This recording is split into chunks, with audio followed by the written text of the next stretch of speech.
இதுக்கு முன்னால் அநேகர் ஒரு சிலர் புதிதாக வந்திருக்கிறதுனால ஒரு சின்ன சுவிசேஷ வார்த்தைகளை நான் சொல்லுகிறேன், கவனிங்கள்.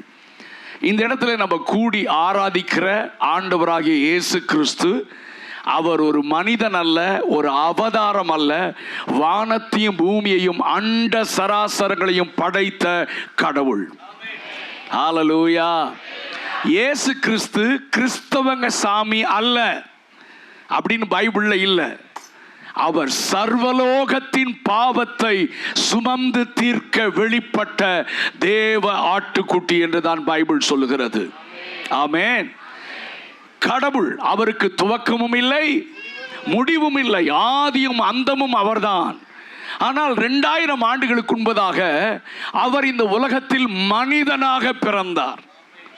நம்ம ஊர்ல கண்ணதாசன் அப்படின்னு ஒரு கவிஞர் இருந்தார்.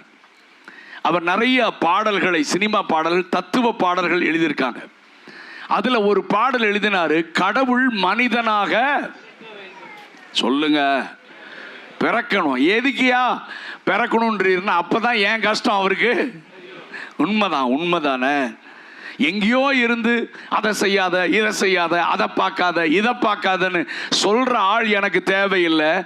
என்னை போல இந்த உலகத்தில் பிறந்து, என்னை போல வாழ்ந்து, எனக்கு வர்ற எல்லா பிரச்சனைகளையும் சந்தித்து என்னை புரிந்து கொண்டிருக்கிற ஒருவர் தான் எனக்கு தேவை. ஹல்லேலூயா. அதனால தான் ஆண்டவராகிய இயேசு 2000 ஆண்டுகளுக்கு முன்பதாக இந்த உலகத்தில் மனிதனாக பிறந்தார். நிறைய பேர் சொல்லுவாங்க, அரசியல்வாதிகள்லாம், புத்தர் பிறந்தார், காந்தி பிறந்தார், இயேசுவும் பிறந்தார். ஐயோ, புத்தர் காந்தி எல்லாம் மனிதர்கள்யா, இயேசு தேவன். நீங்க சொல்லலாம், மனுஷனா பிறந்தா மனுஷன் தானே. ஆமா, உண்மைதான். ஆனா நீங்களும் நானும் பிறந்த மாதிரி இயேசு பிறக்கல. இருக்கிறீங்களா இல்லையா? நீங்களும் நானும் எப்படி பிறந்தோம்? எங்க அப்பாவும் அம்மாவும் கணவனும் மனைவியும் சரீரத்தில் இணைந்ததினாலே கருவிலே நாம் கருவாக உருவானோம். அப்படித்தானே? என்ன நீங்களாம் வேற மாதிரியா? சொல்லுங்க, பேசுங்க எல்லாரும். கணவனும் மனைவியும் சரீரத்தில் இணைந்ததினாலே நீங்களும் நானும் கருவில் உருவானோம். ஆனால் இயேசு கிறிஸ்து அப்படி உருவாகவில்லை. ஹல்லேலூயா. அவர் எப்படியா உருவானாரு? பரிசுத்தமாக வாழ்ந்த கன்னி மரியாளுடைய கற்பத்திலே கடவுளுடைய வல்லமை நிழலிட்டதினாலே இயேசு அந்த கற்பத்தில் உருவானார். ஹல்லேலூயா. பைபிள் சொல்லுகிறது, அவளுக்கு கணவனாக நியமிக்கப்பட்ட யோசேப்பு இயேசுவை அவள் பெற்றெடுக்கிற வரைக்கும் அவளை தொடவில்லை. என்ன ஆமென காணோம்?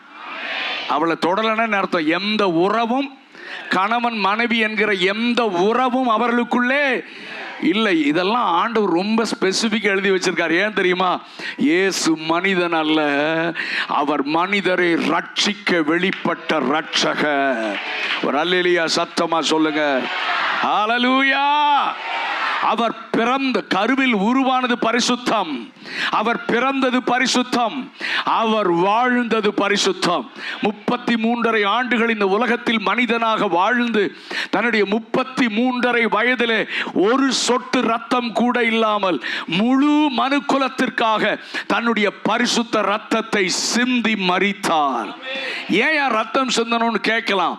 பைபிள் சொல்லுகிறது, ரத்தம் சிந்துதல் இல்லாமல், நம்முடைய வேதமும் சொல்லுகிறது, மற்ற மத புஸ்தகங்களும் இதை சொல்லுகிறது. அதனால தான் நம்முடைய நண்பர்கள் கோழியை பலியிடுறாங்க, ஆட்டை பலியிடுறாங்க. ஏன் வட இந்தியாவில் நரபலியே செலுத்துறாங்க. ஆமீன். ஏயா? இல்ல, அவங்க சரீரத்திலேயே ரத்தம் வர வச்சுக்கிறாங்க. என்ன விஷயம் ஐயா? ஐயா, பாவ விமோச்சனம் வேணும்.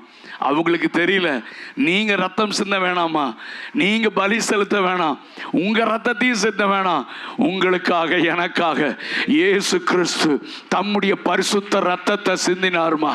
உங்கள் பாவங்களை, ஆமீன், சாபங்களை மாற்ற, பிசாசு தீய சக்திகளின் பிடியிலிருந்து உங்களை விடுதலையாக்கி ரட்சிக்க இயேசு தன்னுடைய ரத்தத்தை சிந்தினார். நீங்க என்ன செய்யணும்?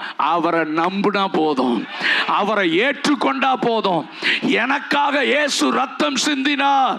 இயேசுவே எனக்கு உதவி செய்யும் இந்த ராத்திரி கேளுங்க.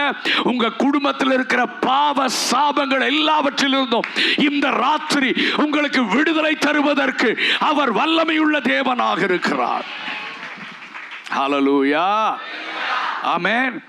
தமிழ்நாட்டில் இந்தியாவில் சொல்றாங்க இவங்க கட்டாய மதம் மாற்றம் செய்யறாங்கன்றாங்க. பைபிளில் மதம் என்கிற வார்த்தையே இல்லைங்க. இயேசுவே யாரையும் கட்டாயப்படுத்துறது தெரியுமா உங்களுக்கு? இயேசு என்ன செய்வார் தெரியுமா? கதவை தட்டுவார். என்ன செய்வார்? நம்ம இருதயமாகிய கதவை எங்க மூலமா? ஊழியர்கள் மூலமா, வசனத்தின் மூலமா கதவை தட்டுவார். திறந்தா கூட உள்ள சொல்லுங்க, திறந்தா வந்துடுவாரா? சொல்லுங்க. தமிழ்ல சொல்லுவான் திறந்த வீட்டில் அது வேற நாய், அது பிசாசு. வீடு திறந்துருந்துச்சுன்னா உள்ள வந்துடுவான். ஆனால் நம்முடைய இயேசு ரொம்ப ஜென்டில் காட். திறந்திருந்தா கூட வெயிட் பண்ணுவார். இயேசுவே எனக்கு நீங்க வேணும், எனக்குள்ள வாங்கன்னு யார் கூப்பிடுறாங்களோ அவங்க வாழ்க்கைக்குள்ள பிரவேசிப்பார். நல்ல கையை தட்டி ஆண்டவரை மகிமைப்படுத்துங்க. பைபிள்ல இயேசுவை குறித்து என்ன தெரியுமா சொல்லி இருக்கிறது? அவர் இந்த உலகத்தில் வந்து எந்த மனுஷனையும் பிரகாசிக்க செய்கிற மெய்யான ஒளி இயேசு கிறிஸ்து.